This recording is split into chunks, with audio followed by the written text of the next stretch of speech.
Be'Shem Hashem Na'aseh Ve'Natzliach. Nous poursuivons aujourd'hui notre étude de préparation aux fêtes de Rosh Hashanah et de Yom Kippour. Rashi commente sur l'Ecclésiaste Qohélet. Les propos tenus par nos sages considérant que le mauvais penchant est nommé Melech, un roi Zaken, vieux, Uxil et imbécile.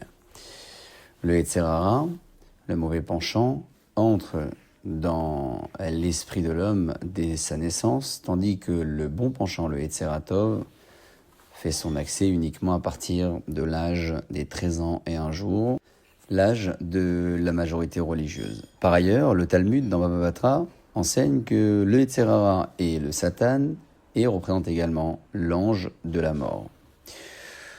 Suivant cette référence, on peut avoir quelquefois l'impression que le Yetzer Hara est une créature qui fait peur et ressemble à l'ange de la mort.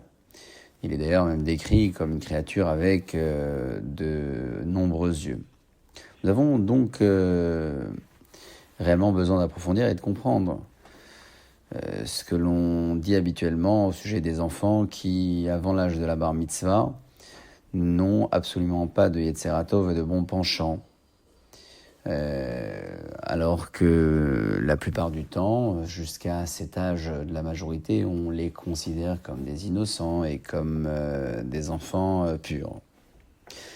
Le Talmud enseigne que le Yetzer Hara porte 7 noms. Ce sont en réalité les 7 facettes par lesquelles il opère dans la vie de l'homme. Et l'un de ces noms, c'est Even. Even, c'est la pierre, c'est cette pierre qui va se dissoudre au moment où l'homme va accéder à la profondeur de la Torah pour combattre ainsi son mauvais penchant. Que veut dire Nimoar, se dissoudre? Le Maharsha explique que cette première apparence de roi vieux et imbécile finira par disparaître.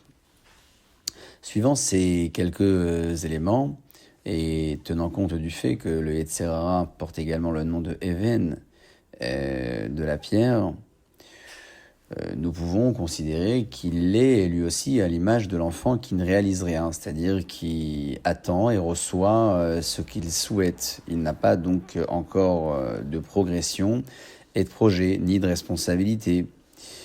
Vivre sa vie comme la vie d'un enfant, c'est vivre sous la domination quelque part du Yetzer Hara. Il est vrai que l'enfant est considéré comme pur et intègre avant l'âge de la majorité.